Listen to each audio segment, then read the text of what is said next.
adumti abusua yenyina ye ho ye agya de yen kwa kye ya san ahia biem ya nenso ye besom yenyina ye ho ye besom asanteman na ya som Ghana na bi aka wiase nyina abusua sedi ya yenyina ye nim no ene dai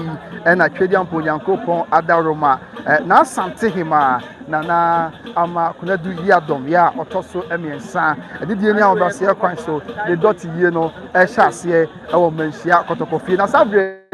muni abema mo wofase mo nana mo dehye baba bedu Manhyia kotokofie ya de ebekoso ha nyina abusua ye di mu nkyeremu ye di mu adesua emu amanebo de agika na agitie nyina asante amamre ni amane kwan so ye de beso ye nyina ye ho na bibia akoso asomdue kwan so abusua adidie mu asa obeka ye ho tempa na wahye amawni otiba bi ono so enya bi ahye na waka kire nyina ye ho se sabre by Grace TV aba live e de free Manhyia kotokofie na Asantehemaa na ama kunadu yadom ya otoso miensa dot ye ya jaya adom a ochena ye de etompem na no mu amanebo na ye de eba beso nyina ye ho na ama bibia enso akoso asomdue kwan so entihia mawni a no so nhia mani nyen se free na kwa kopem ya wada twediam ponyankopon ye obo so ne asase e de yenkwa ekyeye na odom ya hoden dia ye bekoso bia ye de mu amanebo ebeso mo se bia esi etie sabre wo hwe edipa dom ya frechi chini benche na woba bedu Manhyia kotokofie mu na wobeka ye ru no ho na enedai ya na ahima ye ne tumpam ikra wo nyina be ye wafam de woba beso mo a na abusuase wani ense o ka che kra enso e wo honom se bia esi etie bia ya mgina yi se mediki aka che no eye Manhyia kotokofie eda yegyina ha nim kotokofie yie no bia ha eye on se upie kotokofie a uramu fi main entrance na oba oni fa so o de ba eben bia ya ediwuwa abako na ahima hi fie ewo no sa ni mo ni gyina bia uramu a na ukọ bia ye wura sabi edi okude no ye rata edi okude ye ratna se ewo no na yegyina sabre a ye dia ebo nyina ebeso mo se madiki aka che no it's all about the royal funeral for Nana Amakunadu Yadom the third, who is the Asantehemaa of the Ashanti Kingdom. Yes, I am saying, sir, Asantehemaa of the Ashanti Kingdom because according to history and culture, in line with Ashanti customs and culture, as well as tradition, a king or a queen is never assumed dead unless being laid to rest at the royal mausoleum. The Americano, Potoka say na say Asantehemaa ni Asantehemaa ni mu no empanifo me yeti ase say sebi ohene kwa kura na yenya emfa no enko bia ye de koto nananom mu ye kan say royal mausoleum no a ye fa ne say ohene kro anase ohema akro me say meka oti ase edisabia mbusu no ka say ye ka say ye busa na Asantehemaa ono na Amakunadu Yadom ya otoso me say popim say nanom nyina in line with Ashanti customs and culture, in line with traditions as tradition demands, no, it never call the royal mausoleum, no. She is still the queen of the Ashanti Kingdom. Said the Asantehemaa and Amania Etienne. And she will be a Podium and you come Sabre. Obaju Manhyia kotokofie ha ya mitwa mane bodi brewa ene kumase nyina aye bitibiti kwanye kumase nko a Asantehemaa nyina aye bitibiti na minya kwanya ewuru akwabere empatem na busua efiri kwabere ho mpatem nyina eba nyina ene section fe na busua o se obi na mabonten na hunu a etuntum ene obi na mabonten bia atade ehye no etuntum entoma so na obi afira eya na etuntum nyina ne se ene bre na aba no ya Asantehemaa ene Ghana ma nyina ena akaye etuba hu obia no ebusia obahu obia no na tuntum ena ehye no se atade a emrante no ye emrante no ba we ya atade a na etuntum ena ehye ena afei obahu ye wafanom ye maame no mpanyifo ya wani afi so obusia obahu omo na wafira eye tuntum nyina ne se dotiye de be hya se nyame adom ochena de na so nam se na ya Asante na nyina ye wura ene na ase tu opem so dudu obribie de oti okrawe ene bra ho masunti ne kwan so ano se Asantehemaa nyina ade kuruye Asantehemaa nyina de odom ebe tachire na de ye wuranom aye nyina ye nso tachire ama bibia enso awieye asomdwe kwan so no anti ena sanchiremu eno anti ena saadisuan epalifom ye hu a ekoso sa e wo ha say enti not just the metropolitan capital of the Ashanti Kingdom or the traditional capital of the Asante Kingdom, which is Kumasi. Baby ever for Asantehemaa mu bia abusia. Ye nyina ye di ho dance ye say baby ever for Asantehemaa mu bia sabre de tuntum ene kokko ena etwa go. Na tuntum no eno na sabio mesremeka ekoso pa ya enye asemketwa. Ti baby ever for bia obo se tuntum ena ekoso ni dan say na Asantehemaa dotie ena eshasia yedi mu amade bo yedi mu adi nyina enso esomo ewo Manhyia kotokofie afa yento aswe na yaka biemu ya fanso na bigusu akiremu se na Asantehemaa na makuna di yadom ya yeka ne ho asemi abusuya afe apem ahankono adiono ensomo 1927 na Asantehemaa na amakuna di yadom ya otoso miensen ye wo no ewo atiasefo asasi so na okọ ne krachi afem premium ene adiono enumu edisi ehwe na yesiesie mu ye na ya kire emu ye dia na se na hema atina kunya so na se na hema edifisia adi wotwe enkunum 98 years na odi ye e wati as far as so na busuya afempim yenu ene edunsumu afempim yenu ene edunsumu ene ede na hema atina kunya so se na Asantehemaa in the year 2017 she was made the queen of the Ashanti kingdom, succeeding the late Nana Efiakobi Sewa Ampem, who was the Asantehemaa until 2016. Said ya esi etie na hema betre kujesu fie watwi se binyo bebre ene oyeye e de boa Asanteman ene Ghana man de di kan plan ne se ye fa na asumdua na Asantehemaa okwa yi se bi na onfa asumdua ni agro ti abre bia adehye Asanteman ma Ghana man ma nipa pempem ya na enya akwanya ebe no na ode afutu sem afi okanka bomu nsem ensem a atwe nyina ebom ensem a kanipa nyina obom se nipa baako no eno ko a ena sabre na Asantehemaa na odi ho enkomo ya enye kuma kra na enye no so ko a ene emu nsem oyobi a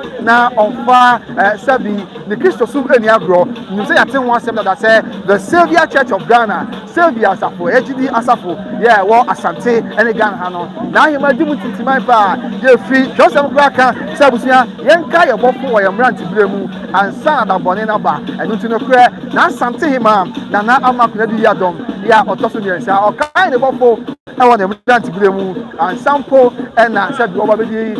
Asantehemaa enti ye panifo kan ya tiri se ebre o ya baba wa kra no for Kristo som eni agro ebre ya baba wa kra no for nyame som eni agro nti abre bia na wo ye ngba bre ade boa se bia safo no enti kra ebre sabi nyame ya dom na dwuro bi ama Savior Church of Ghana esi school dan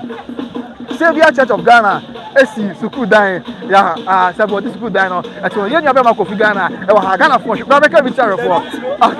okay ye nya be ma Kofi Ghana teacher Kofi onu ana dwuro bi a onu ana twa ye wura mfoni me kan sa oya dwuma wo pin so radio ye na dwuma de ba funa e na ye di kini ama na kwanya ya ye nyina ye di nkomo na ye som ama bibia ebi ye busia de America ko se se Savior Asafo no na Asantehemaa no odi mu tintiman pa ntina ebre ko na hema ko akura no bo se kakra bi ana Savior Asafo aba na obeye som na obebo mpaye na obeka yewura ho obema yewura yakọ esanse bia na otiase no ni Kristo som ye ni nyame som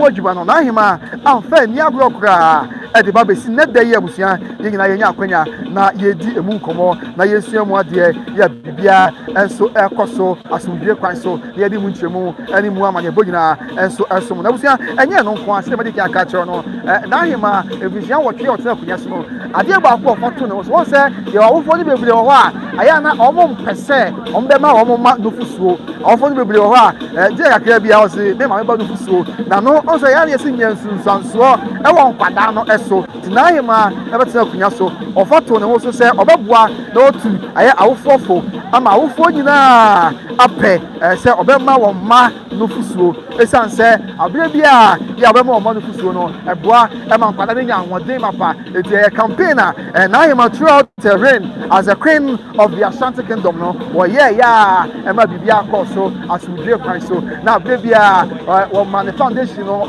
the foundation na wo no wo kwa ya sabia wodo etu a my time for etu Ghana a my effort etu one year Kenya effort ewo sa ensemi mu a ene dey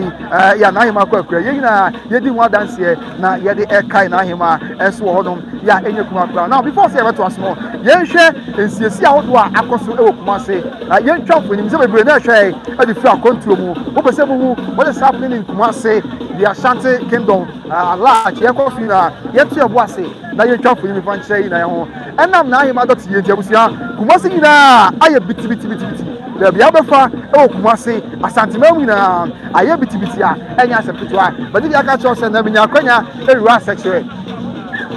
patem ho ene kwabre patem ho na yenya yenim Asantehemaa ye no ufi sechere ewura kwabre aboaso ma ponten tonso na oties kuma se a o se na ahema yaye na bebo akese esisisi miamia eye na ahema bebo akese nkwa ye ene wo biamia o se ase Grono mu nyina mu sunsum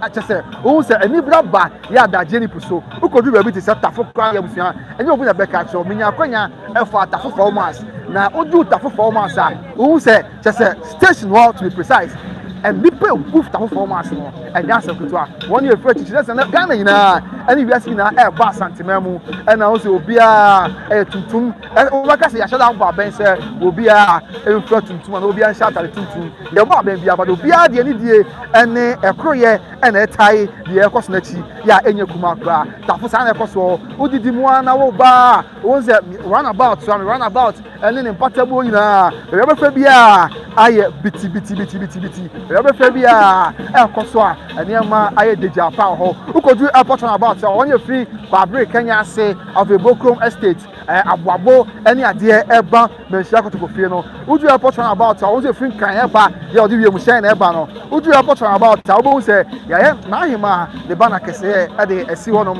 abe board kese me kan sa e de esi airport about ya de ho ina ho say bi kese e na ekoso ya enye kuma kra afa wura mu ayi kuma se a edum patemo ina ba bia be fa bia e tuntum e na etwago esanse the Ashanti kingdom is in a state of mourning our beloved queen of our kingdom. However, I said something earlier.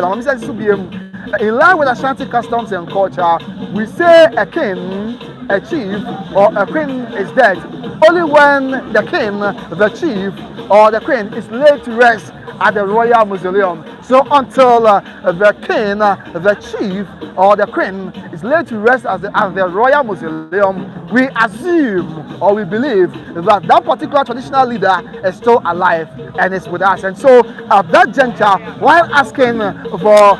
the occupant of that particular throne, we still mention the name of the deceased traditional leader, because we assume that until the traditional leader is laid to rest at the royal mausoleum, their spirit, their soul is still with us, in line with Ashanti customs and culture. We see a kakra making and say, "I was Asantehemaa many amani muno." Ye kase ohene akwa akura na mbom popim say ye di ohene be ko biaye ya ye kura ye ruanom and ye di ohene be ko biaye ya ye kura ye ruanom no ye fan say ohene kro and ahema kro what you say na busia e dey ye ba to aso dey san ko no na sabre me nua abranti ba hwana chepa nya asem ketwa obeka yen say Ghana for hwe ni ba say 83 and sabre omo share by Grace TV say kutu and ye say bamba and you dey ni there be with by Grace Academy by Grace Academy wada ma mon subscribe na mon hwe ndo so na mo fa movie okay mena menua ai Kennedy wada ma that's a brother ye hwe na ahema nyame adom chena ena dotiye ni hase but manya akwa ye tiri kuma se Asantehemaa mu na ni so fi krom na ba se krom ye biti na ba bia wonya ba bi nyina emro adwene ntia se ka ye nyambo chena ba se Asantehemaa hase ntema na hase ntem kura ye nketewa mu no wada ma sa Asante de ye oman nti wo so aye so ne megu ase nti na aye buka mo ne nko no e kira ko ne de ye wada ma ene krom ya bebe ni ne behwe no do so ti Asante de wo so aye so ye man nti na ene eye biti nyame adom ochena me say woni adaje na wo twede no wa just ba bia woni adaje ni puso die na ahwefo ye hwe by Grace TV ye hwe ni mu free wo fi nyambo ochena egopem eye eda yawo adaje na hwe ni ai mo de mo hwe free mo say nyame ya adom yawo ada free twena ko se ne yawo ada adama ye be ya Asante akade nko a na aye ma na ekwa akura ye be kire mo Asante amamene na manne aha ti da ye mpa akunya kura ne atena so ye mo chena wo tena aje esa ba bre ana da bi Asante wo mo no yɛde bɛ move mu to mo mpɛ ni no mbɛhwɛ me dem waka de a me de bɛgyina mu dɔ so kɔpɛ sɛ ɛbɛyɛ dɔte yie no 4 days non stop da bi da me gyina mu agya yi ma de mo move mu kakra ti me firi am sɛ kɔtoa so dɔ so ɛna ra wona da bi me sɛ me mpɛ kunya kyira kwai ma kɔpɛ mpa so pada wow oni mo ko wat ma ya akapela na takra bi ansan ya jaw ma ko mi sɛ wabre da akapela because am for bo ni wa pa ɛne yɛ no wada ma mo so dɔ so ne ho asɛm ka asante dɔte yie ne ba ba yɛ e wɔ na sɛ di bo ne din a ne abɔ mu asɛ na wɔte ya na ɔyɛ awuo no wada ma ya mfrɛ asante dɔte yie no yɛ ho aka de e wɔ na sɛ tu na ɛyɛ ɛne yɛ de bɛ move ne wo die ne bi da we wɔ na sɛ tu na ɛyɛ dɔte yie ɛne ya mfrɛ ne sɛ kutu sɛ bam wow sɛ kutu sɛ bam na sɛ na wo ya sɛ utimi me ya mintimi ya I don't know what should I do see ya be say ya fa ngo a untimi nya okay ti we ka akade no bia asante de ne wo ma me de ye ne do so wow okay ti ka bi share adofo ina o amafo pe wasem pa o ba ye say views na koso about 110 yeah amafo boldin o mo comment like o mo bo abaso o na amafo bo nse mo se mo ha say no ka bi share yo de maka cha ma adofo ma hwefo nya say when ma amre me ai ngo so a mo me video mo nse ene mo ntina ne medru say sabi ma mo me a ka me no say do obi asem obi ehu me a be bia mo bi afre meba sabi nya be ye de wadru ntina ba edwe ne afefe se be do mo nyina sede o mo te o mo so do me no ene ye mom kutu pa o mo nye ne ba be sa de fofora ba ye de say peme say dom say peme say dom asante o peme ya de dom be be say do so anti ye peme ne sa ye dom say anon so mo ne say peme say dom say peme say dom ye bu ogu so do so wow what mean ya no obi person me say wo no e ba no enyo kra o ka ho bi na amafo be fama odi tuma eti ni pa do hwe ese hwe de mesere o ma akanya yi fa number 2 dwa so obi hia wa di kan kwa che de na wo yes obi hia o mo a de na wo madam re no asante mem se bi wo ye yie wo ya ye fro na atopono nya ska mane busua me ai me wo kete ho me amekeda e de na bere mbo de dama e ya asante kete nya mo de won ne ba ko cha tru aye bo ya se wo bibia e wo ya ye fro pese mesiesie ho o birthday party wo topono eno so pese mba ho na mbege MC bibia ma wa mesi se woni ema wo ye ansi e de na pese e fa Asantehemaa mbe ma adama o frema me number is 0540 another 40 8415 0540408415 o frema o hine ba me no be kasa e wo fom na me no a kire baby ade me ko bia sabi me do medi wachi ne wa dai akọ social media handle TikTok official page of hine ba o ba me ana me ba do so the boss be say Mr. Opoku watch was so surprised me now Mr. Opoku watch say please tell him I have got a gift for him I want to CEO for OB Trading Enterprise or South Interest Junction it was a gift na watching 0540 another 40 8415 na watching nyame nshira onye ne ma do so we asante nshira na wanyene ba me de ma o da se wo chama de nyame ngusu ma bibia enkoso do so okay na ohene read na kusi ono so ye nana to ase hene ere na o se men kan che o se opewa asempa na to ase hene ere ene ye no adama we asante yero ai ohene yero po anti wadama opema so we di move nya wo die ne bia na ohene yere oba so mpa wa asem do so pa okay the last one hey I'm for about so pa wow Dominica mo be say kan che say I love that guy pa I love that guy me so me don na finally the boss you see o ma surprise no o say me kan che say me ya me fa on shop na o call no say surprise one kan che you call w free no ma me hu na mbache me dance ya me sure pa that's it say kutu I dey say ba me krakra mo do so tu e free be kasa okay tie Mr. Opoku me ni an dance pa ya me sure watch do e ya che me ni be ma o ne ba enya asem ketu akra o say kutu say bam enya mu die ni bia we asante akade abusia se ma no guso ya me church nsemu na yesu an de kakra ama bibia awieye de na me kan ene se oba Asantehemaa mu a se de asante amamre enya asante amayete no na hima akwa akra de na so besi nei ye busa Asantehemaa edi e bebo Asantehemaa na amakuna du yadom ya otoso mi ensa se de woni anim di abakose maka mi aten se ohene kwa akura adampo hima kwa akura akopem se ye ne be ko bia ye ne go kan na no ho ewo ban mu no ye fa se otiase so today na amakuna du yadom the third remains the queen of the Ashanti kingdom. And so honum said ya esi etie ya yedi mu amade bonyina enso muntia to so na yensua de na me church nsese na for what for na ya apia and o say okay be achare for ala daroma we dey daroma obusia we dey ya na man kan Fancy about this power to power. Him say power to power there on the media. Me boss wo. You na church come on na ya kwada. Ejosu eburu. Afọmọ ko there. Adum ya o. You na me ase we there e be bia nya me dey oba bedu ni by Grace TV. That's adum e dey abedu ha. Na hima nya me no sha ye sha se dot ye na no confirm ha. Can we try ahwefo e wadaroma. Yo me da ahwefo na tiefo nyina ase. Mo ade nyina confirm ya apia power to power kono no na mewo. Na ye hema da ne bonkum so enti akomfo atitu na asebe bafo suman kwa ahene ye hye na ase no oto ne nsafre ye nyina enti anwume ye ba se ye ba be bositi etina ye de bebedi agro na ye di akrakra ya brewa achi enu ntina ye nyina ere ya be hia ha enti ye ba no odomu ne kruyem ya ma ne basabasa ye ba ya kra ya brewa okwa akura enti no enu ntina ye wo ha Anya konfo bia ebenya akwanya. Dabi. Anya konfo bia oba obehu say obi a konfo bia oba bia no ne din bo. Yeah, obi a din bo wa udin kan ho na ya mfrɛw. Aha. People say wadon we dem say me bisa. Ade ne ye hwa ansa na be atonsa frɛ we say bra de yemfrɛ. Okay, the omen say yasi bia na be kyerɛ dua kro. Okay. Ɛna nipa de odo ne ye usu no ban be ye wo akomu no. Ɛde ehunu okomfo ban. What yasi yasa. Aha, sɛ wo ma wo ye ho kakabe nsɛm social media bia atutra sɛm wo brudua wo ye se de. Ɛno de ye on ka ho dabi. Eti ye hwɛ akomfo a ye wo din a sɛbe ye wo kom awa ahobrasiem kasapem temem ɛntina ma ye nyina ye dɛ. Ye bae. Eti ye ba be si entwene no. Awo kyina na yabo akomudwa na amansan nyina so akunu akom no different yo amane ne amane a ye ansa na ye hema na ye bie ne so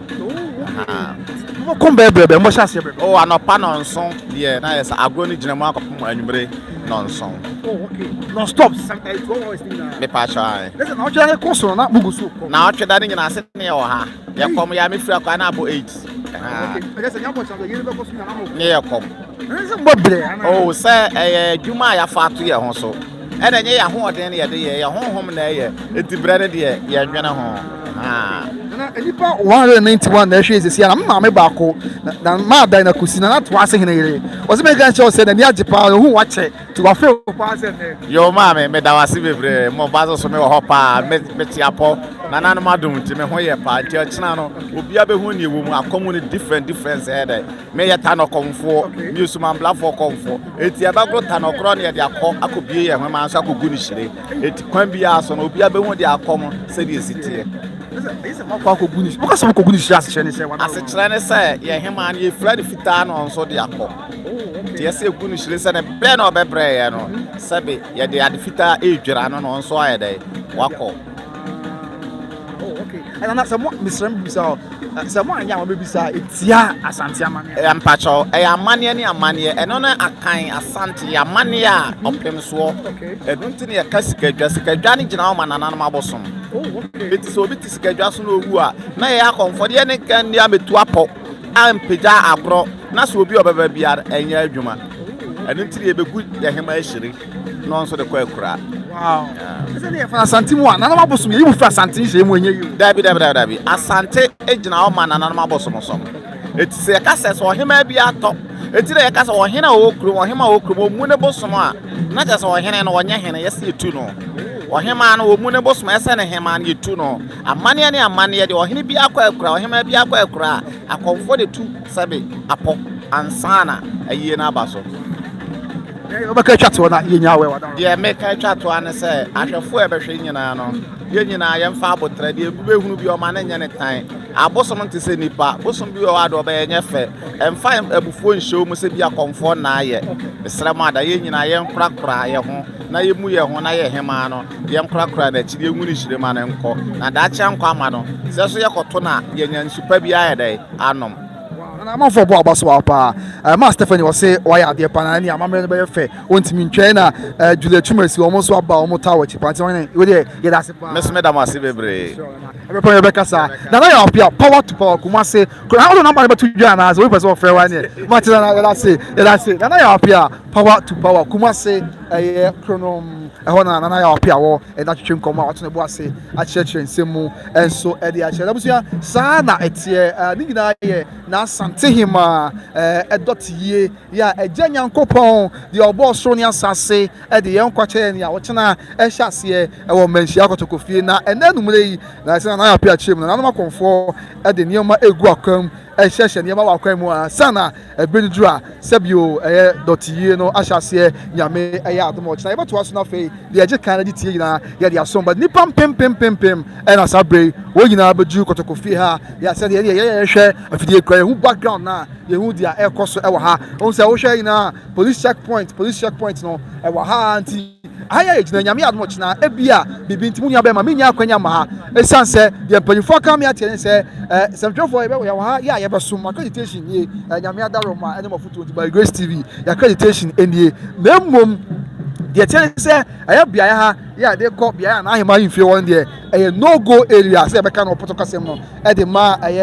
semtwefo semtweni a obetimi aba wo se wo hwe na ahema ni achi de mom se wo de afidie ekọ na wakotwa na ahema wo de afidie ekọ na wakoye bibia be ha dwen de da bi minya Johnny ha se magic ya ka cho we ntina mi chim no wadaro ma o wo kire se ma ho ababia na ahema yimfie wo camera bia na se fidie bia nko minya ka be ko do but wo se Asantehemaa mu ye ni die ani obuosonko na ema yewuranom etina amana koba ne Johnny anka maye dodo se dia esi etie enso e wo honom eben amia ebe ne zo chime da se pa se o se wo share dia ma master bre this year be yonko brebo film kwada bre mu eta sabe obe ka me ho a e che be ke adwinche nyina na bibia nso awie Sikadwa TV minia na wai mi hu wa ha odi dwuma so pa okay wabako yes sir Sikadwa TV abako and for yes beto so ne asom happy media ene ono so wa se se bi ono na eboa me ekura fidie ma metimi sema busia won ko subscribe to Happy Media on YouTube yes sir and on Facebook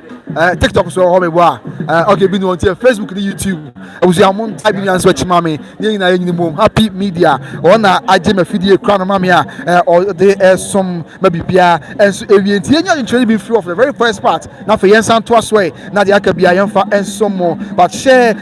any dem na obi a enso enya bi enhwe na bibia enkoso asumdwe kwan so nana Asantehemaa nana amakuna du yadom the third and the dotty ye ya janyame ya adomo a de obo so ne asase ya adomo chena ehyiase e de dimu amane bonyina abram afei ye nchechre udu kumase a and then the akwanya ba Kumasi no Kumasi be bia be fa bia all the monumental effigies in the Ashanti capital are marked in cloth are marked in black or are clothed in black to mark a significant occasion that is happening in the Ashanti Kingdom. And so across the length and breadth of the traditional capital of the Ashanti Kingdom, as well as all the various states, value over 70 prominent states that makes up the Ashanti Kingdom, Nananom have cladded all monuments in black to signify the unity, the oneness that fills around the Ashanti Kingdom. Asantehemaa baby Asantehemaa free the kopemua ene oma wo Asantehemaa na de ahyansude ye wo Asantehemaa na baby abefa bia nanom ade tuntum na asiesie ho na obodu Kumasi sabi statues ahodo ye wo Kumasi ya some performance obodu okay some obodu na me am nana sewa wa share nana wa haye nana sewa wa share kodie ade behi ehima na nana achiase ehima so wa ha nana baka bi kakra na fedi aka bia ye dey atrasin okay nana nyankwada ne yetimi nyina oka se o ya bre anya we dey ade su abre ketu bia wo kana ananya you say ye ni abre Asantehemaa okay ya no atai kokowa ye ni atai kokowa ye ni abre ye rebe sepa ya to abose no say ye wra ni abre ye so na nanom ahemafo ye ni abre ye wra ya Asantehemaa ba ko pe na akwaduru yadom ya ogegye so wo so ye sa won kura ye pani o fie ye nyame ahyira na mani didi fie ame no no o kyerɛkyerɛ yɛn nana bibia yɛntimi andwene ho bia ye kɔ ne nkyɛn a na wa maye ehun mu aye abrote bibi ni awose munya ne sei na be sei nana penka bo mu o pedro odo bia wo hu bia nso mobɔ ti Asantehemaa ye ni abre ya hwrade enti ye wa ho hiahia mu ye wa rehuom ye wo somu ye wo mu adadie mu sase sabre nana da ho oda ho sese a se de tie bia kyira no na pepepe ye bebie nana so enti nananom ahema afọ de ye ni abre pa enti ye sradofo so obia mra asante no meja ye na ye wura na ni da mojem ni abre yesu ye ni abre me das na ba ka biga ka na okay na ye party say ye nya wo say nyame ado bojina ye ni abre pa enya asante ye ni abre free say ye nana kwa du yi ado Asantehemaa ye ni da so ya de ye nyina dudu obiribi wo do focus ya asante ba nyina no ma ene wo frato eti ye ni abre pa ye wura so ni abre na kyerɛ sese kuma se mai ni asante bai die ye nhunu die ye nka nana kwa du yi ado wa ma wo fuye mu ya nyine ni sese enti asante bai nyina eni wiase nyina wo mu nsu bi maye se ye ni abre pa nana kwa du yi ado so wasaye asampo nana asampo nana no a kyerɛ sɛ me bo asampo nyom asa na obokwa obabi hwɛ me bitusapia o se me kan kyerɛ nana sɛ ne ba akoso wo landing ɛsɛ wɔti a wɔsɛ do se me bo asampo akobo ba bedi akon asampo bie asampo bio akobo ba bedi akon asampo bie asampo bio asampo biade yan ma moba ye asampo biane anana ma moba ye asampo biane nana ne maame nana fie ko bi sɛ wa mpem ne papa efrachi ase a wodo na eye asampo ne enti nana de wo ye de hie pire no da saso nana debere fadi dudu obiri bi debere fadi nana nyame ma ba bi pantena when they kasa obalance abebiem o say asampon bia ene asampo bia ne ye asampo bia ne asampo bia ne ye jene se wada asampo no ye nana no ko sadom wo boko sadom a ye di nkudim no ye ba no e na ye wura ball asampo akodwa no de mai na bo ye de say ye tru edi asampo hirachi echina mo behu say achi asefo ye bo na na afudu oti ye bo saajo asampo no efeku ana wada ma e bia na obi nti ase o say asampo e efeku ana say ye wo hine kase a wo sa ye wo hine ba wo sa ye wo hine ba is the mood pa we ye di package yɛda mo ase paa enti Asantehemaa yɛ ni abro ya ntituo nka akora bo aka yɛ yɛ ni abre paa se chia de pa aka kyerɛ no hwɛ akos wo ba me chia wo pa ma fiu bebre ma fiu pa akos na sɛ wa hye na ebehini ma fiu pa na achi Asantehemaa nua ba ko pɛ a wonte ne ho mfiri no Mechi awate. Bye. Mechi nyame ya. Na me pa cho me that's pa. You know o ya de kakra. O han to do okay. Ti abusia sana etie nananom ene wo mo atwetwe enkomo ya wo ma church asante amamre ene asante amaniemu enso edi akyerɛ abusia sana ekoso e wo hase ya ye de nyina mu adisia nyina mu amaniebo esom ye nyina ye ho nyame adaroma de atwedi amponyankopɔn ɔsorosoro hene ɛde yabedu enie ye ne dai obepie mu ɛwɔ manhyia kotokofie kuro bi asante kotokohene dudu obiribie kutu kantan boho de ɔte ɔkrawe ɛne rawe onwoma so na himfia na Asantehemaa ɛdɔtiye ya ɛhyɛ ase nyame ya adoma ɔkyena no ɛho mpopoyɛ ɛne ɛdin na mu amanebɔ ɛne emu adesua nyina ɛsom yɛde ahwɛfoɔ na bibia ɛnso akɔyie asomdwe kwan so ɛnso ɛwɔ ɛhɔnom na busua ɛti yɛnto so na afei yɛni ma yɛnkyerɛ bi firi hɔ na yɛn wrap up na de aka bia yɛfa so yɛhwɛ de ɛkɔ so kakra wa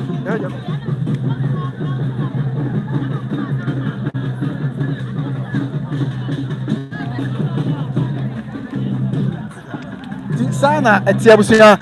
sa yen twafo ni yen ko biaya na o hwe dotiye no ebekọ so ankasa na yen twa ho so fo ni kakra emfa enkyere mo se de esi etie no nti eyetum posa ewo manhyia kotokofie biaya nyame ya adomo a ochena na Asantehemaa edotiye no ebekọ so se de esi etie aboba betwis nti na okay wati nananom enka ya wani ajepa enye kuma abusia so thousands of people across the length and breadth of the Ashanti kingdom, of course Ghana at large, are trooping into the Manhyia palace already as Nananom and the king of the Ashanti kingdom, yes, officially starts the royal funeral for Nana Amakunedu Yadom the third, who is the Asante queen, or who is the queen of the Ashanti kingdom. Yes, I can say one can say who was. That means who is. And I'm not sure say when you do abako say mo kan me ateye say Asante any akan amamre ko pem say ye dey ohene ana ohima beko ekura biaye e akopa na kura be no ye fa no say odaswa etiase. And even as I speak with you now, we believe that the queen of the Ashanti kingdom still remains Nana Amakunedu Yadom III until she's taken culturally to the royal mausoleum on Thursday. In fact, on the midnight of Thursday 2025, that's September 18th, the year of our Lord Jesus Christ. If I catch you, say Bamba Hon Sam so Hadi, Abusia Eswani, na and so catch your Bamba Hon Sam or Kotokofia Eswani, and so catch you, and any Chikumasino. Ona mo afi kro from baby now test ashtown oba bedu e man say biaya asokore mampo rural bank no e wono woju wona ho say no entrance e wo hono no entry me kan say cc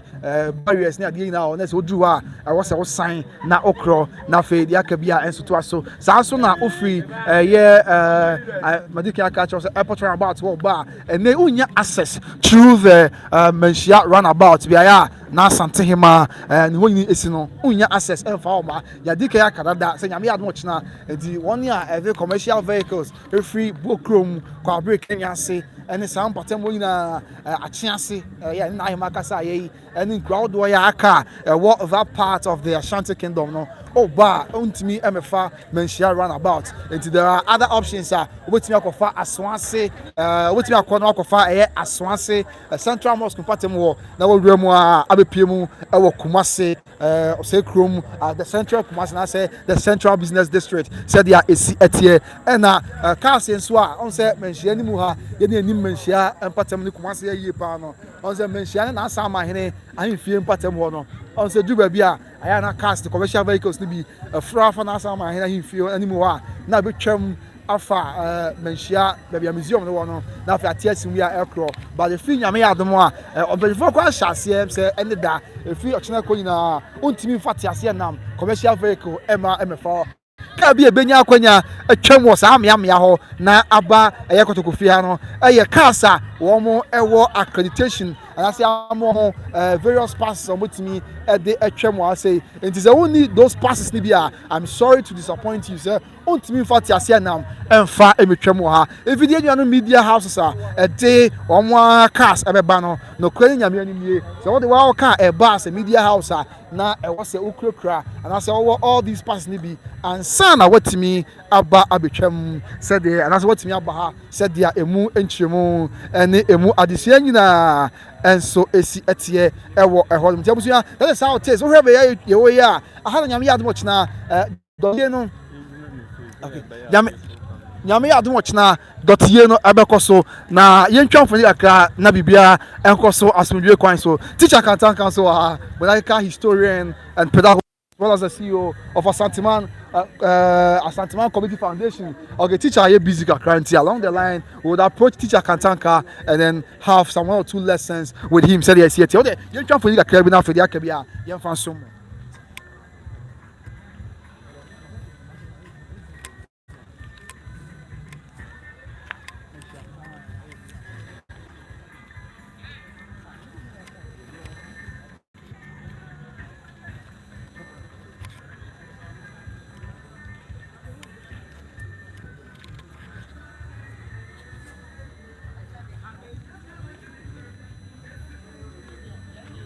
See, I was for young to us when I say, young chop for you be and find Sherman said, yeah, it's yet, ha, and a jaya domoa, Yamia Mochna, Dotier no Casabaco so, and do a simpie or why, and you'll be a becatcher or you cook or in the Kaka, crop Asante Cotocone, and one of the cook and the Kaka, I bet now said the Asante Amane and the Asante Amania, and so is it here. And now Ocean so a police checkpoint into your media for company for coming out to say, even though your media accreditation there, but then you be beer and answer your baby and you bet to me and your baby and you bet to me a day of Fidian Akko, see a qua akucha. So even though we have media accreditation, we can't go to all the various places. There are just some selected places I bet me akọ the around the for baby and I'm now bet that and chrono the outboard abusia na yemfa no so wansam so mo na fe dia ka bia enko so asumdwe kwan so esan se nyame ya dom a ochina adagye eni posokora e wo Manhyia kotoko efie krobia asante kotoko hema the dotie emu amanepo ene ya hyase ye de ebesom enche kra e be kenka yitri na yeti ya hyase fra no ho na biaya ye wura no betata no the beginning na mu amanebo asomo as preparation advances for the royal funeral rites for Nana Amakuna di Yadom Asantehemaa and so ewo ho ntebusia ubeju ha okay the hyase free na say ha okay I'm say assuming nti en shada maye ba de be ani na kakra bia ma dia na ya keka ne sa na afia to so nti ha no ebia bibintie maye ba wo hwa ha okay ba ha no aye benkum division Kumasi ti ha na no mo Kumasi benkum fe kom no wo mo ebetena benkum division wo Kumasi ne hwan no na natafo hene afina na hema hene na no aka na betena ho bi na ha so aye agogo asante achemiam na agogo man hene na bibintie bia ontimi ma se enim no na sia na mu na afi bia na agogo man hema na afra kuma se wakusi obodum asante achema agogo man hema me aha na yame adum ochina wone na no free the agogo traditional area almost betena na bibia akoso asumdwe kwan so yento aswe na fe yenko foforo ahanso eye Amuafo Manhyia and also Amuafo Manhyia and the entire members of the Amuafo Traditional Council. Amuafo eyo maya ewo amansie empatemu asante na Amuafo ewo na omo ya beautiful e dey akunya ewo abakosem chese ho e na sagrenti wo no ekọ so ewo asante memuti Amuafo betina ho be se be ka Amuafo nchen eye kwaman of course imza kwaman eyo man ye wo sechere ben suta ben beposo kwaman Manhyia man ne kokra but the traditional council no ewo hodom enti ha na traditional council no ombetna na fei omo aboa ma bibia enso akoso yenti ha eye sechere kwaman traditional council kwaman for the omo ye duana for omo ne agogo omo na eye duana ena ha eye sechere kumawu Yes, in Ashanti Kingdom, we can never talk about the history of Ashanti Kingdom without mentioning Sechire Kumawu very much in the world. Of course, the sacrifice or the man, the Ashanti Kingdom. Yami Adama and Kumawu mine very much in the world. And the Kumawu mine man and I say 1 point, Robert Nice. I say Kumawu, when you are Santa Maya, a mine Obunkuno, or can be a phone in a PSC, a Diana phone in a APSA or the ho or chikusi intrama Asantehemaa benkumine ya ono aso na ye esumanya manhene na esumanya manhene bet na the ho chikusi intrama dwena fo ina APSA afa ha eye na so hene na afa ofuase hene we know say ofuase e wa asante achim eye o manhene tan so I know very well tan so wa bunu east mantam no emu I'll find out either bunu east or tan so wa hafo ye bedi mu nkomo ye dinina mu amade asomo jadem mine jadem and so paramountcy what asante achim I know say asat now you need mine or Manhyia or the traditional council no and so jadem mine or more asante achim atenkuya ho betina omo chen dwansa traditional council and tell krana dwansa mine ye no dotiye but Manhyia wo dwansa enti ha nyame adomo a dwansa Manhyia the traditional council no omo ina betina na fe bibia and so akoso ya so due kwan so now bedu ha akrodie ehene and afei ma ban ehene akrodie ewa hafo mantam no emu akrodie esin the half region and check kwa na omonsem eba ho ani mo ne kawie enche e hwe ani mu se yame ya domo de branch eba na obesi bibi de akire yewura ma ban enso asante mantam ewa hafo ano empatem ho ya said ya esi etie no uboju ha sabronum manhene sabronum enso wo hafo ano empatem asante mantam and check kwa mse ba aboso yakranie and sabronum Manhyia eba Manhyia kofie eba CBB ani chire yewura dodo bibie ema bibia ekoso asomdwe ekwan so abufo bodu ha obogu Manhyia asante achim obogu oye soja ni mapa soja panipa lieutenant colonel obogu Manhyia is an lieutenant colonel who belongs to the Ghana military service and obogu Manhyia ejanya nkopon ya adomo a wono so ebetna na obedu ha manfo Manhyia wono so ene mpanyufo nyina nyame ya adomo ha ene so betna asom ama bibia akoso asomdwe kwan so ha tiobodom Manhyia yes tiobodom Manhyia na tachi free kokko beye man na tachi free kokko beye man tiobodom Manhyia tiobodom is in the Bono East region of Ghana. However, tiobodom as well as Ofuman Tanobuase Enchira Subinso Brandam and these states Tanoso of course also part of it even though they are states belonging to the administrative Bono East region and the Bono region, however, all allegiance to the Ashanti Kingdom since the 17th. Abusuya Asamanya ya maya abai mu die bia Bono region e Bono East region there. Na so ye from Tano Subi amai ya wonyina som sikadwa eka Asantehemaa wo san se ebra se bi na poku wa katachi eswai ekon ewo hena me yaw so na wo twifa hena me yaw so no sa bra sa sanu no sa mani nyina beta Asante achi ene ata Asante achi e ma Asante ekon edin kunu fi sa bra ne ba in the 17th and Asante ne sa mani nyina be 1723 ho ba bi 1723 ho ba bi ba and Asante ne sa mani nyina enya apam ti se nei obi so ayo ka so won ti ase se Mr. Mekon tiobodom ana ofuman e bi atana oboase enkyira eka Asante ho ana se enkyira enka Asante ho na nipa ne bia onyan enim abakose ne yi e se sa nkro yi na since 17th 23 tumfo poku aye no di kan ebreso e de ene Asante awa apama e de abedu na tiobodom yewura kra du bia o de twumpuduo no se tiobodom abosom wo de ba ebesom yewura se Asante amamede ene amane etie ho ofuman ano so e wo Bono East mantam no emu na nakwaku jan buruku ona ye Manhyia ofuman is a member of the National House of Chiefs sanete ye di mu asemina so esom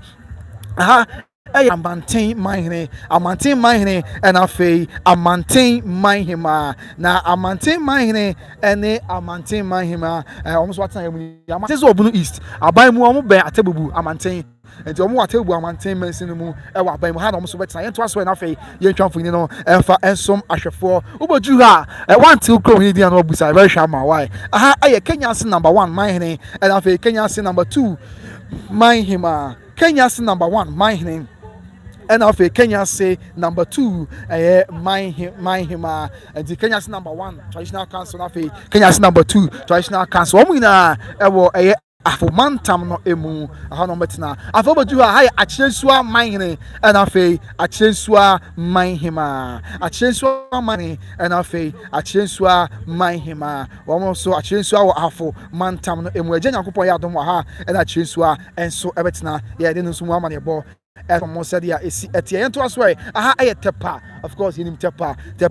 wa Asantehemaa no mu afo no fam ho wa Asantehemaa mu na tepa ewo na doctor do say atwene wa ampem tepa manhene on tepa manhima ha no so betina yinim tepa Asantehemaa ko semu tepa fo ye duanafo de akunwa ewo tepa se de yinim no tepa ban ye bosom enkodi akode ma Asante nti na yero no tena se na etuntum na tepa efra fita na bere bia tepa hene ekwa akwache yewura yehu se na tepa ban ye bosom fo ka ho bi ya wode podua na se men kan se ye nim tie kan se bibi ana podua wode dura yewura ho se se ni na che Asante ni die ni buo ye yewura no de ma nanom esom yesu se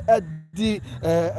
se ka ho bi na Asante adu biaye ya adwin ti nyame adom ani na ya mabani amane ya betwa agu obeju ha ye Jazz division na se Kumase Jazz feku ya yewura Jazz hene na buo abasa dan no na no aka eyina so mu no ha na omo so betina ye nto aswe afei ye free ho na ye to aso aha yes domi abra manhene domi abra ewo Asante achim aha na domi abra manhene Aruna Hamid much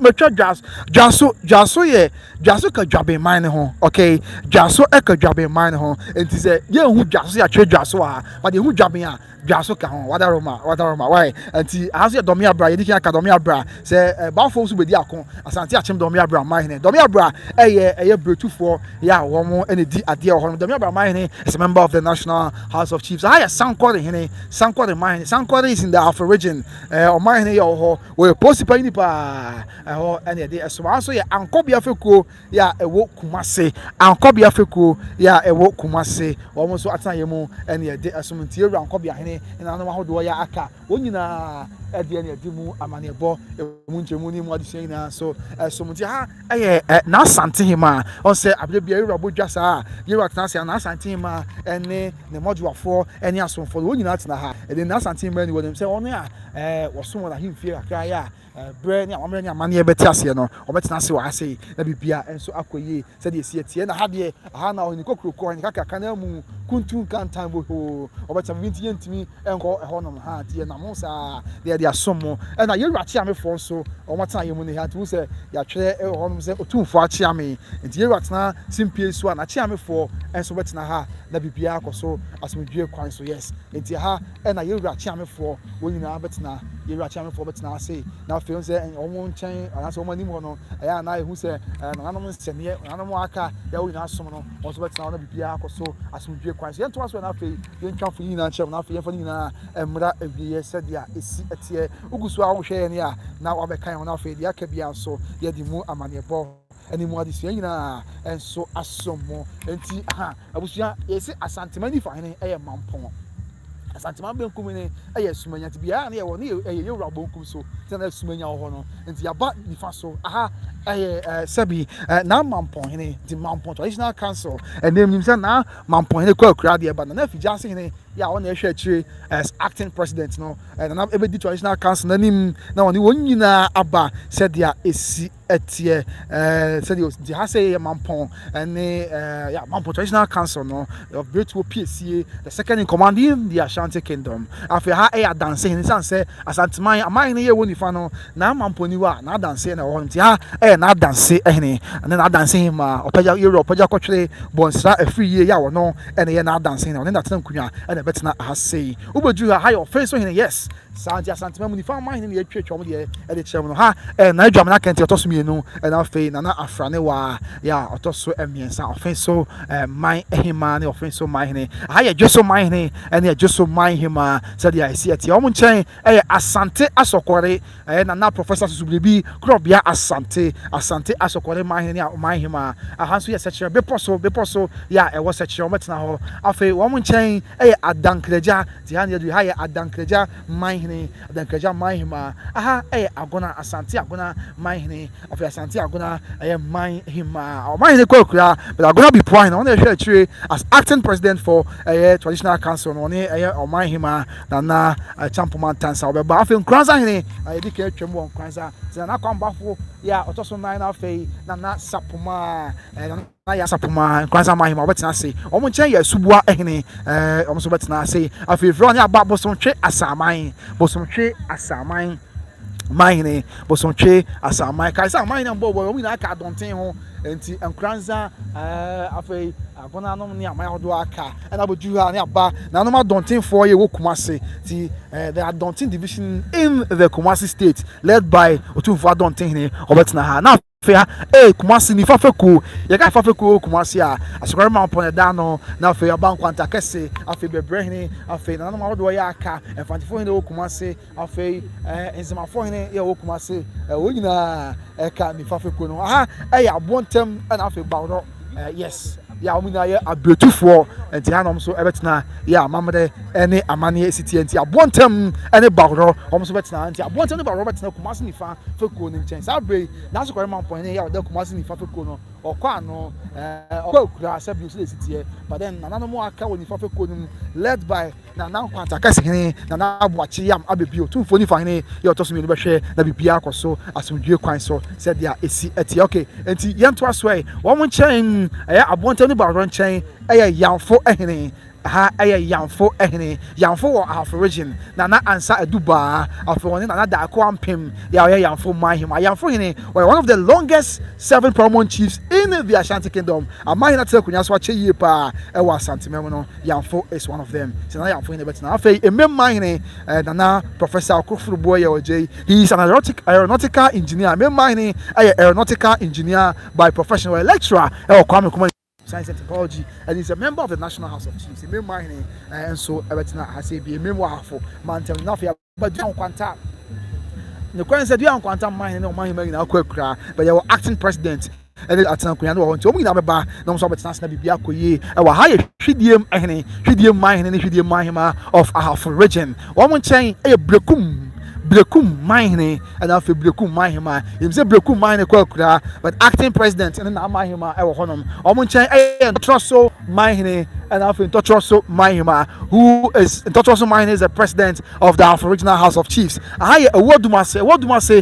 Sunyana West, Mensinumo, I Bruno Mantam no Emu. What do I say? I got to call him and the Avacosam sure say, Bantam, you be on your friends, a Balfo, and a man in my country, a word do I say, ha, and a Jaya Dumois, a word do for and so Everton I think never bury no na fe I country Kumasi country about for bantamine da ano said dia esi eti akaba ese numa sensia na nina esi and so I denya se mine and afi denya se Manhima and a denya se traditional council afi I akwamu fekuo led by a chamfor asafo boache ajima bonsu Kumasi asafo hene manson kwanta mine and also manson kwanta Manhima ahana manson kwanta mine haya asante achem o mine kokra but asankare Manhima ho and acting president ho haya bon pata mine na efa apenten o na tenkunya betina and afei japekrom obno mantam no mu German South mpoaso japekrom o mine and o Manhima ha betina and also I became mine and he became Manhima said ya is etiabusia and ha aban mu mpanyfo na o betina ha na enyum nti yan kwache aka na fe okay nti yan kwache aka na fe yan wrap up the show na bibia enkoso asumdwe kwan so enso ewo eho no nti ha so ya aban mu mpanyfo fu yakoni na wow Asante will be Asantehemaa na yefepa osha be abamu mpanyfo betin na the seal of the Ashanti kingdom abohonom ye chese no kre dwumadie ya ebekoso no Asante ade na eba bekoso so wherever dignitaries near and far will say it, we have the seal of the Ashanti kingdom being marked over there enti when you fetch ni bench ebe na baby obetina ni na hu se ye de a seal no abohonom Asantehemaa ashanso de ye chese no kre wo ma ba no kotokonti na wo nyina aba abeju na ye de abobo ho a in the woman about someone we are expecting say a mine out was paying for and after Ghana memoir and some penny for the one about Abekaya Ranum home that be a Koya was saying you want to for nothing if you didn't Emra Evia is San Sequano I was said there na Yako. Let's wrap up with the messages about nothing young funny now so and pay more that they are let's wrap up with the messages. Okay. Let's wrap up with the messages. Julia Chumasi ever share ya day or double taichi and after Asantehemaa everyone is welcome. The crowd Asantehemaa that's what officially 1 hour here just say we have a backbone, yeah, because although I did the chairman, I know thing. I'm sure when you are and Johnny Agris and Nana, my son, I'm watching from Hamburg. Oh, sir, daddy, but that's a part. I know I share my mom for the more subscribe to the channel. They are ready in me. Asantehemaa. Oh, when you are, but see, I'm in Tonka, whatever man, I said, please keep sharing and subscribing for all detailed info from Manhyia Palace. Said yes, and you need to hear enough. You're from one man, and some more. I'll Steven Ziano. Oh, Aka Steven, me and my uncle Brebo, formerly of Armed Forces Senior High School maths teacher. I see our UK which teacher. We have a call there. Once a teacher, always a teacher. I say, Pierre, keep the fire burning. Me that say. And after Julia Chuma say, God bless you both. Next, Abraham say to Kachenko and after Cynthia Boatin, so Cynthia Nyasam Keto, and Asantehemaa Bre say Crodom. After Dominica Mwabin say, good evening, bro. Good job, bro. I'm very proud of you. Please. Oh, many I made that say. Yamin Showers, I'm so proud of you as well for your support. Said they are a after I kwame so soon. Madana Kusi, or Asantehemaa, you are amazing. Yasam Keto Accra. Asantehemaa, please let's keep subscribing. And after Madana Kusi, Asante one and only Asantehemaa mother rest well. Mekrepa, Asantehemaa and so share. Joseph was a fisher, SHA, yours Asantehemaa, near Bre rough, Yasam Keto. But the book was keep it out, bro. The picture is crystal clear. Made that semester. And also your daughter, Joseph Kabativi says, oh, Nana Asantehemaa. May Almighty God protect your soul and open door for you to pray. Countryside GH, me countryside more fire. There's all trace beautiful scenes. Kudos my brother Obi. Eben, but that's a power. Jamasita Bray this year. Such a niba. Countryside GH, or say boons, million or Nimpa. Julia Chumasi, born in Sama, but Julie, that's what say. And after Joseph was a fisher, senior, Yamin Shaw, from the one. Who channel us the Uber Tabra and Yamisha or see about dark and Anahima and a mass into a boating so a day times up at Tiachi, too sure. Just was a fish as the German for J. Nahima. So, what say, I'm a kind Mr. Diano, also watch the ma a year, you say, could you say bum? More than I could see so a or say, Nahima, wish you peaceful rest with our ancestors. And I've been as ultra. I say, my good friend and brother Obi, keep doing what you do best for Asantehemaa. No cray, you better say, yeah, that's me. Don't make a mob say, I love that guy, yeah, I was to say about myself. So, Bogon so I just be said, Dosso say Pim, and after 1 p.m., then I could see Madina say, or anybody I never fudge my is grateful for your warm reception. Oh, wow. I said, Miss Medasi, Miss be grateful to the syndicate any acid that whatever my Miss O'Hare Bar, not to us in a bar, not a fragile my Kusi, who is a student in the United States of America. That's it, yet, yeah, I was young for you now. After being as ultra, I'm so proud of you, my brother Obi, Eben Medasi, and after Madana Kusi, we need some of his clothes. And okay, say good to my entire maybe ma whatever ma. Sikaja TV Shami was under the ocean. That's what she has. I see baby you pronouncing all here home. Hey, and yeah, one. And now, Madam, I say I'm sad, but he made me laugh. I say could you say bam Emma Nesre after an appear Marcy she was very happy to see that I appear power to power. Stephanie said wow nice one about Stephanie Bedasi subscribe mommy watching the share my for no also and should be MIA and joining me ya no say I'm for see nyakwanya e wura bia na him out until intimi e wura ho no after Jetem TV say thanks very much for promoting by Grace TV channel Krem Bedasi Kromo ho ye me nuaba asna ka cha Kromo chance what is God bless you bro amen floppy TV say back to back channel floppy or take that bridge memu and with this kind of hoya and yeah as I'm to Accra. Tomorrow I will go to work but I will wait you for life watching you from Russia St. Petersburg. Wow Dominic me that's Martiana Russian I'll share on Yami Shaw me that say after Johnny now see antenna come on me here no chill Prince Amakwenchi the Spanish blogger say good evening everyone I'm watching you live from Spain Barcelona I want to share free after Prince is soon Julia Chumasi is soon which is my kind with the and not brand I don't buy no and I didn't share after that Madana could see again I didn't share about Eric Crouch say I'm watching live from Abuasi Precious Estate okay yeah Dominic also anybody media the best okay I don't make a credit. I say, I win your Hindu media by Grace TV. The Jaina, you have a clan, the Indian, to can say, on from so, in a second year, some other room. Maybe Yamadi, when you have been junior, and subscribe to your mammy. No, I shall my first and be Ashe. Oh, no, my use what they are not unknown, said the here. Joseph Adams, good work. After Nanama, thank you for your good work from that's Nanama, and I think. Yeah, I don't know. I was born by my medasi. God bless and say Asantehemaa bre. Na ma kuna do upon and sem. College and visit thanks bro medasi kocho. And abedi akobes mark very much good work bro. J Teresa as soon and if IFFA3AL Odin. Okay, also watching from Saudi. Good work medasi amuni medasi. Abusia, you didn't have a pema say Mr. Subscribe mami. Net turn on notification. Net share. Eba from so enya bi and share. Na bibia and koso asumdwe kwan so. And I mean here now so camera 1 hour. Sebi or so mu eboa me no the channel edi happy media me am boa happy media and Mr. Mabusia more type by Grace TV at Mr. Mo am on YouTube now I'm searching for happy media and Facebook now I'm searching for happy media and I'm subscribe or the probably yeah or the ever some or no and over so me camera was me am so ma na some Asantehemaa and Ghana my Mr. Mabusia on my subscribe to happy media na bibia so enko so asumdwe kwan so na bibia enko so said the Asantehemaa mre ene amane etia busia ye din na be pen say OB Trading Enterprise so ma asne e ma me djumadi nyina ebro medical catch that say oh pata the papa open papa the Mr. OB Trading Enterprise and perfume papa OB Trading Enterprise ho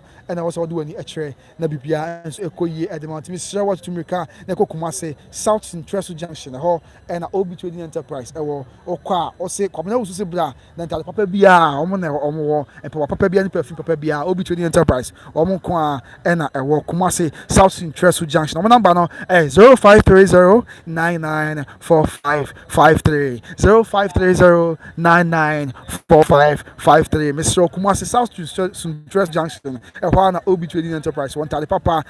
papa fie ne Kumase South Central Junction OB Trading Enterprise afei Better Grace Financial Company as men can just Ghana for more America now monso Ghana for more Canada empo uni Canada biem what now paying or work permit or study permit to Canada and as America and as you ho no by say only biem empo say only biem but or Japan ho usie sika ho or Japan ho am so qualify or Better Grace Financial Company one more financial expert yeah one more should you media with normal connect e di one a very great financial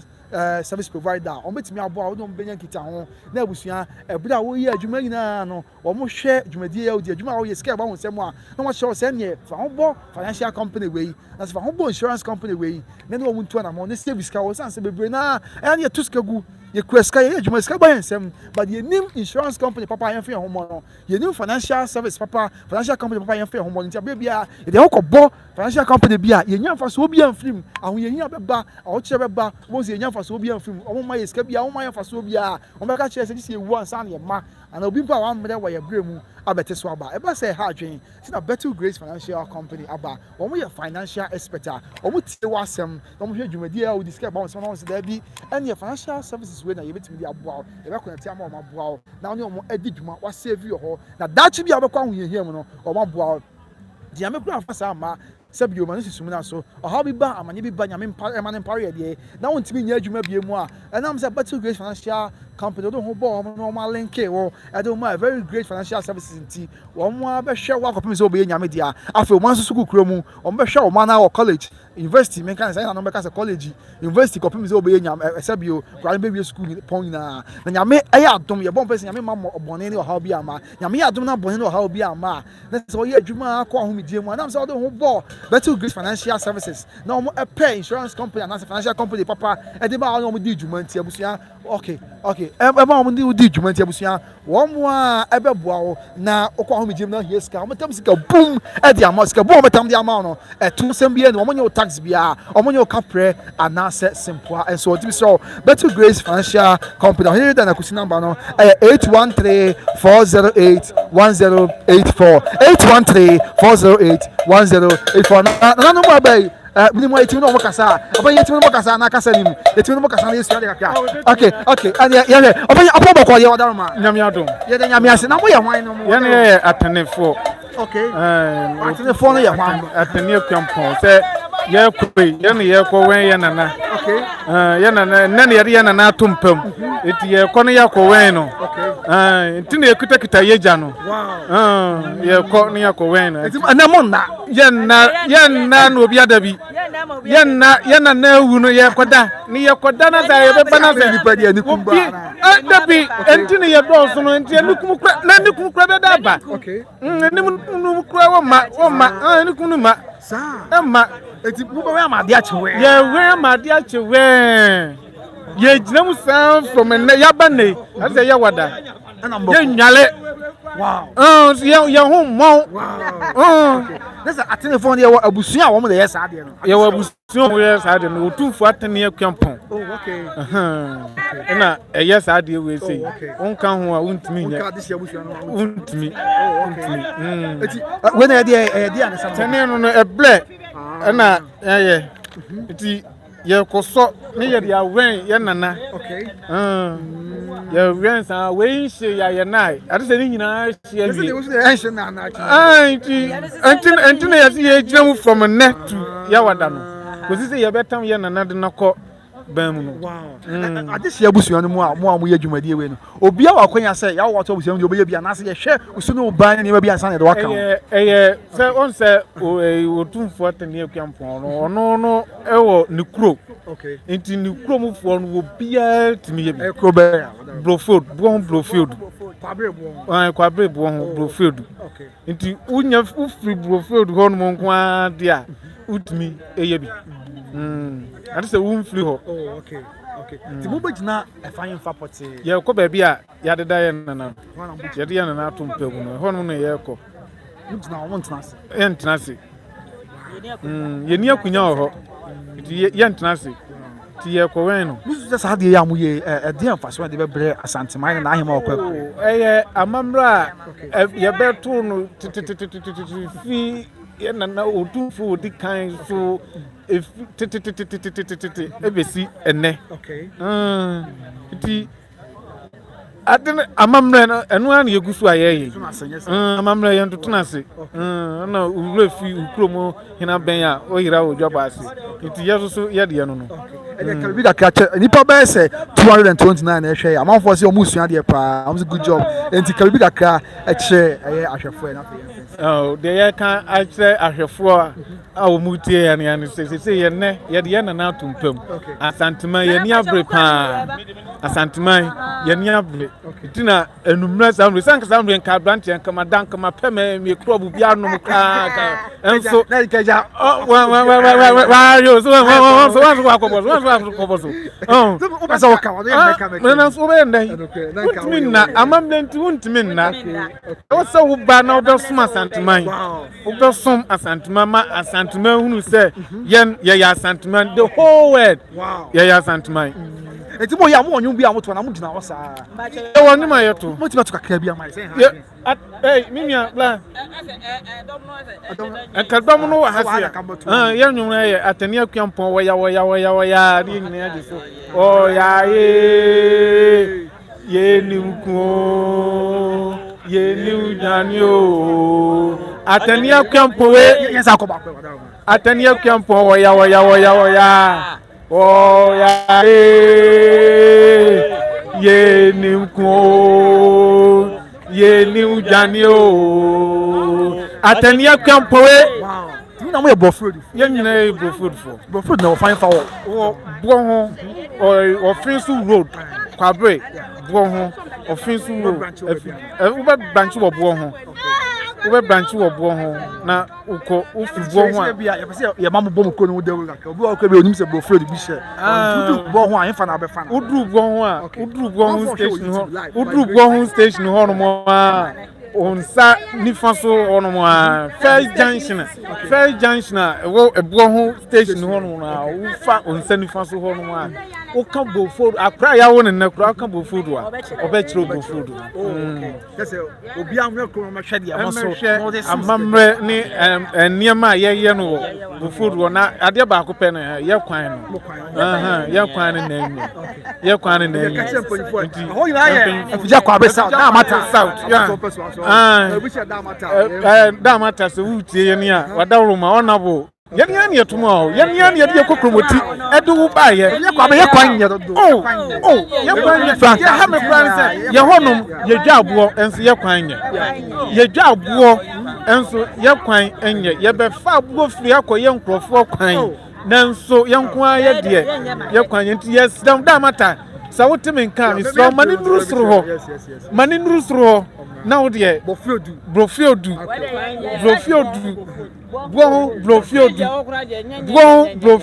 da mata wa unu wo ba hoda da wo ba ho no ye bad pa da ba han say man 2 million bi na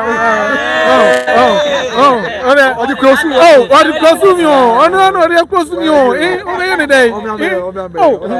eti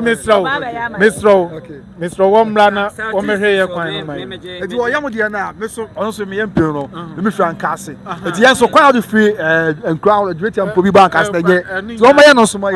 ye so ye go free dia no abe yankase you know you ni oh jabe ndey yeah that's we are live on YouTube by Grace TV eti pa be say 240 na ehwem sa bre ya omu ne mo abasunti okay ye che obi biara wo hwe ye biara ye chia mo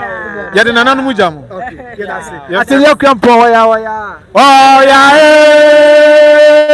ye ni nyani o ateli akrampo yeah that's no yeah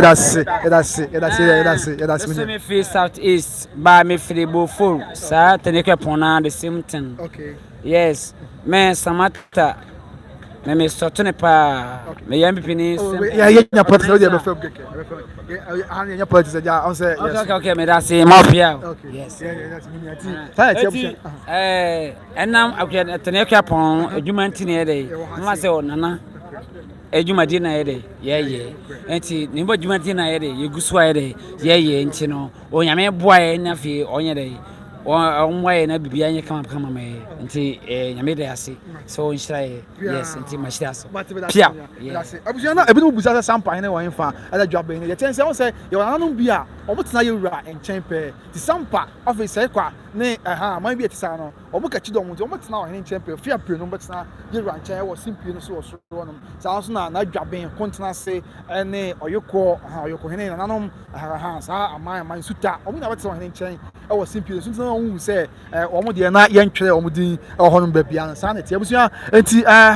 na bre abema ye kwan de djumade nyina apem ewo ye na Awurade Yesu Kristo edi momedin e de kwabena wusu koso a na ehwe ye by Grace TV sanse ye woni pa bebre e de emamunyame adaroma baabi amata echi am ya bedwudi enti bidi kan de asida PSA e ma ye nyina ye ho ho den nyame adom tine by Grace TV no de wo bia de tie bia de adu bia nyame ho mo bronko a na aso ye so ye ntia me adwini santim so yenkoso an ye nhye de mfa mpa bon tachi ne nhye de osoro ni nyankopon ba che osem se de wade bia so ache no ne ye ma de nyame nti bibia be ye bibia be koso asomdwe kwan so enso e wo ho mabusia ozu ajare o se come nice a long time I no currently ozu subscribe mama why ne share e ma wo for sanse ha na nyame adom ye de som no abedu abusia ye be se de asum ni sina messages nso ba na e ba me kama man so abre wo se otimi ko na ko ho me na nyame adom china na mbo me ya nyame adom china aba na obasom messages nso ba na e ba be kan wie no man kan obi dia your friend me say say kwa na one kind message etu die ma me nyika kra bi free one man na me nko last message I make you usu ajawo dey me kan no I mean kan obi ade biem me say me kan ade dey mo move for me afei aruna makan wo dey no afei hwan biem ko je visit thanks bro be dey akobes magbare ma good work bro me that say Mr. Bismarck be dey akobere ma je Teresa esun ka fra ye ma me IFF8 dey makan wo dey no say watching from Saudi good work me that say afei Kaiser Ajiman Kaiser Bibi Aboko there Osne Manhyia rest well and long live Kotoko Hene Sikeja and Asantehemaa. Good job watching you live from UK. May that say so here chia UK for na. Alpha Julie Chuma say watching you from US Virginia. Wow. May that say Wapa Julie Yamisha Otaye Chipa there be akan ho. Alpha Bediako Bismarck Berma. I say good evening bro. I'm watching you live from Amsterdam. May that say and spoke say why Sampa Satenes. May ya no Sampa catch dom no ho. Enti omutna bebia ye dey in season what's na ye ranchen be bia ye fita simpie na white bia ohene betina so what's na suro bi onye fia pray say kwa and after anon bi to say dwaben kokofu dwaben continence and then suta sanity wadaroma after Alpha one BM. I just tell you I'm from Germany. Wow, man free Germany. Oh, yeah, German for you now. But as a pass, I become on subscribe, mommy. Let's share my friends in your being sharing. Yamisha, Prince of country, the Spanish burger, Catalonia, Barcelona, how much free. Also, Prince Kafra, what in Yamibe, Suzanne Media, me and my sister, Penini, Suzanne Media, also tied by Grace TV, chia, and yes, I could all them pipe, pa, any of food. No, sounds share me videos in Yamisha, sister, Yamisha, Paone, here, who can you, yes, over Newton, Newton, Yamisha, Emma, also good job, keep it up, brother, sister, Suzanne Media, have a coffee, I'm your entry from tomorrow going there, Asantehemaa, say kutu, say bam. And I feel Kofi am here say traditional media and internet next week say kutu say bam energy nyasam kutu akra ozu ajare samo I say come nice a long time no cry so ozu be nyame adaro ma this one abaju ni ontiana wa subscribe na wa share our friends so enya bi ahwe said dia is it abusua Aruna Hamed I say boss more years more miracle more victory shall follow you and your family amen the same also the Israel shama na nyame mo ho mienu ne yensa no fama so e wo Awurade Yesu Kristo dim abusua I think na pem say go all be to the enterprise na kwaje enter the papa and papa na bibia nkoso ye emfa ma sanso na fe Battle Grace Financial Services no money juma na bibia nkoye emfa ma sanso Battle Grace Financial Services here financial freedom for everyone so go ready financial freedom for everyone financial freedom for everyone. Till we be at the Battle Grace Financial Company, financial freedom for everyone. Canada for America for who shares now Bush and Canada and America. But don't forget for number 813-408-1084.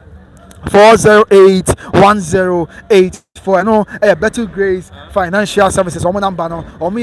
financial expert. Omo trust no boa. Ape financial company papa ma. Ya obetimi no omo edijuma insurance company papa. Ya Dutch mi kwa ye mo boa. Omo ka say be this wo ansa. Empo wan kwa ye mo na kwa ho medie mu a na du abi na ohia mu a depending on how omo save you. Omo timi atam sika boom e di amount. Ya enye o tax bia o mpe we na die e na ope. Sounds na maka OB Trading Enterprise e di amount say South Interest Junction and Mr. Poku Buache OB Trading Enterprise if perfumes and papa there and I into Mr. Phone number no and a fair OB Trading Enterprise 0530-994553 0530-994553 na bibia enso enkosuye emfa emabusia bidin e de kwabena wusu ne ya baba somo ya me yadom china ejade enkoche ya bekoso asum na bibia enso awie na I'm so glad you are back. Nobody does it better than you when it comes to live from Manhyia. God bless. Oh nana me that's me and Yamisha and afei Aruna say boss please I'm need phone number or WhatsApp number Aruna should okay my phone number company number no Aruna company number no and Aruna number no 0257754168 0257754168 abusia I think na be pem am dey come na usu nyame kan na ho not send him chere be pem ye be hia Manhyia ko to fie na dey amane be bro nyame kan ho makra bye bye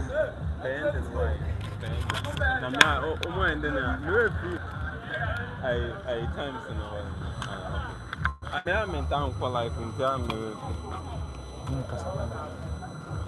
Hello, mama. Well, no problem.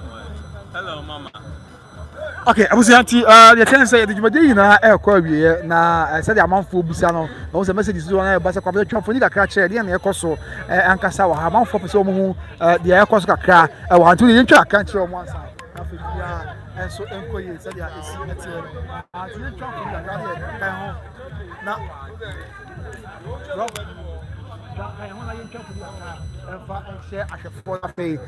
Asana the Akabia, the Alberia because cost the banner back. Come I want to see what's going on. Come I don't end the show and then send and it's no problem. Yeah, but some amai na bibia akosuye said ya esi atie tie to aso de kan ho na kakra ya ibetimi no yenye one man show I'll say we hold the camera and then also speak alongside to give you a live feed of what's happening from the Manhyia Palace na bibia enkosuye asimje kwan so and so okay mini abema okay sanity sana etia ye de emu adisua nyina enso muntu ye wrap up yen ko anymore yen ko wrap up the show ye me ha kakra na fe dia ka bia so nya yen to aso na fe dia ka bia ye fa enso mo se dia esi etianti na me gusu ameka na ahema ho asem kakra de mam ye konzo busu fo mo se yen twɛn na yen twɛn fo dia kakra nchem nya hwe muntu ne ye wo nti mo se yen twɛn amate ase me twɛn mini choice bia me koso na masomo na me twɛn fo ni kakra de akyeremo se dia esi etianti nyame ya adom ochina de adagye wo hoi ebi eni poso kra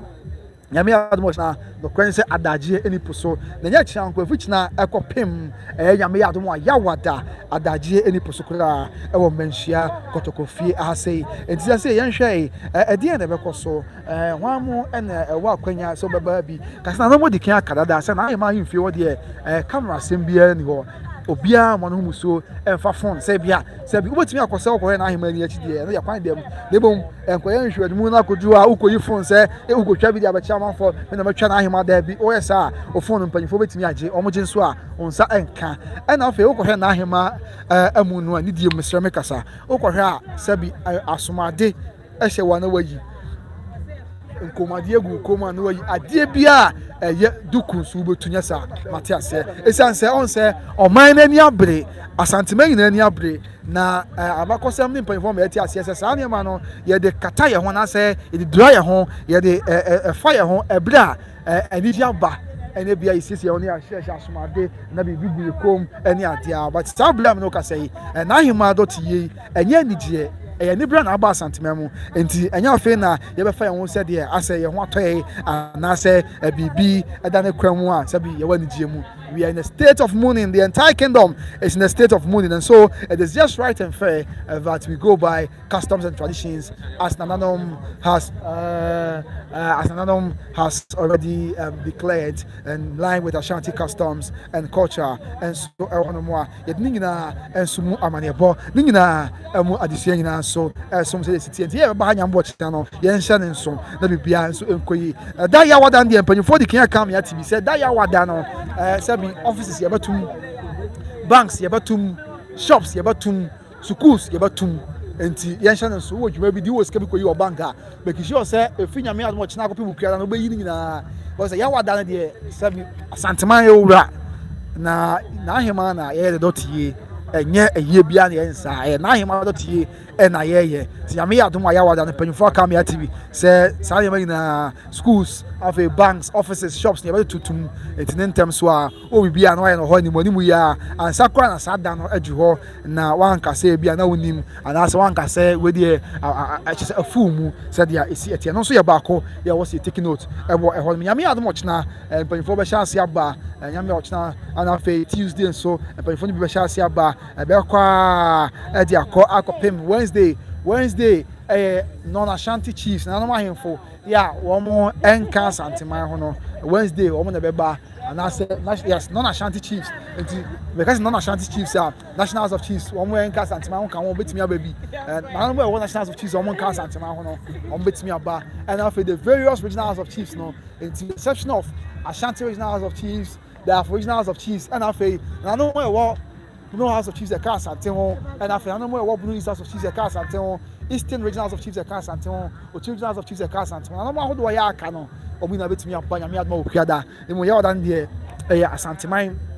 and after a mind penny for your way mind gun after a mind penny for that a mind penny for the shape for that when you know as I don't know you almost down so ba no be carry around home let me be and so akoso asumdwe kwan so yen hye so said the penny for akamiate ye di mo adesua bram nyina na ye hye so na ye chirechire mu ama bibia and so abieye said the esi etie ewo ehon this that's how it's going to be that ya wada na ye pompon so ye yin nim say Ghana man pagni John His Excellency John Dramani Mahama after a man penny forward door and the 1 year akin na obia and so beba abeka ho bi na bibia and so akoso yi asumdwe kwan so 4 days we dey enya sam bitu akra opia bonten so a say bi ye wa kwantu mu a bi tie bi enya akwanya nhwede akoso no obedu kumase monten so anya obi na beka cho se ohun say haye bitibiti ye pa ya enye kuma aha aye bitibiti pa enti se udu monten so no ohun say no kra bi koso ya bibi ebesi nyame ya adoma fridge na eko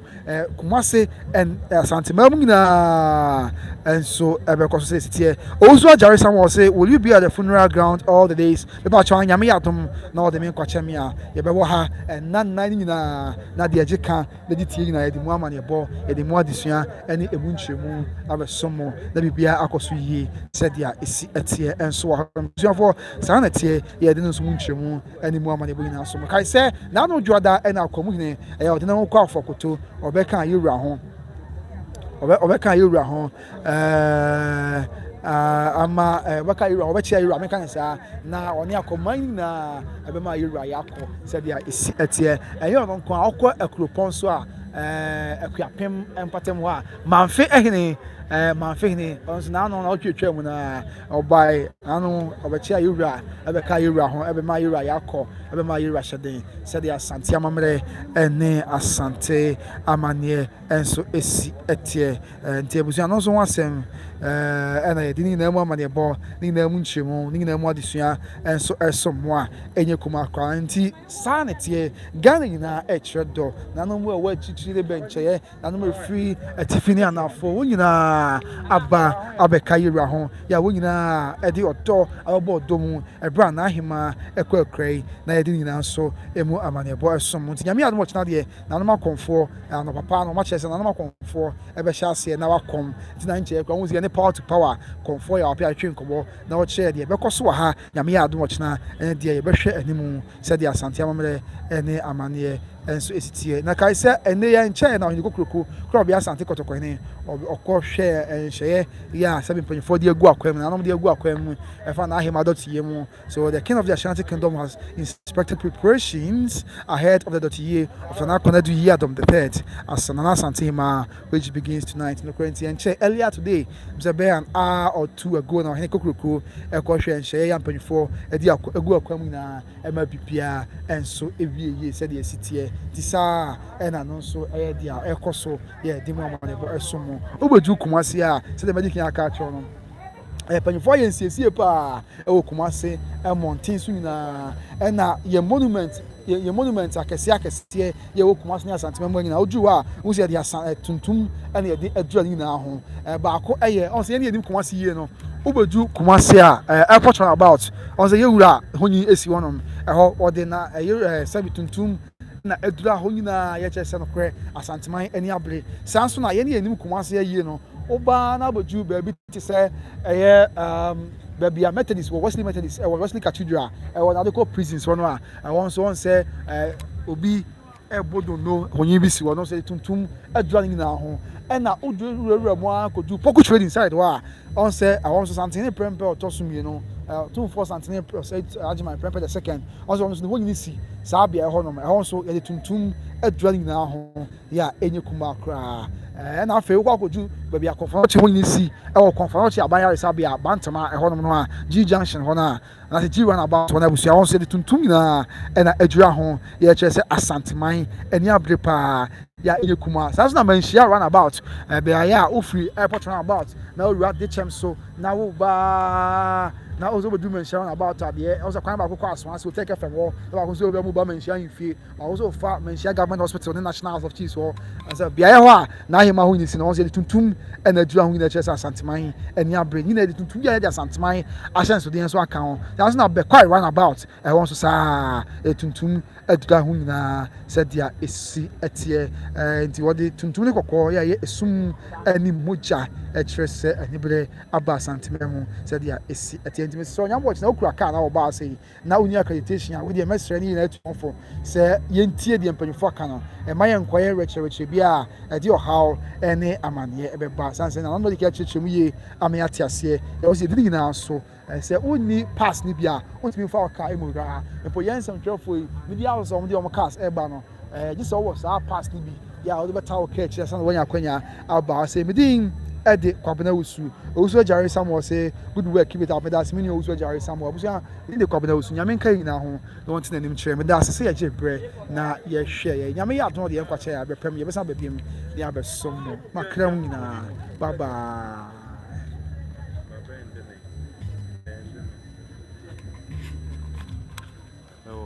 ni se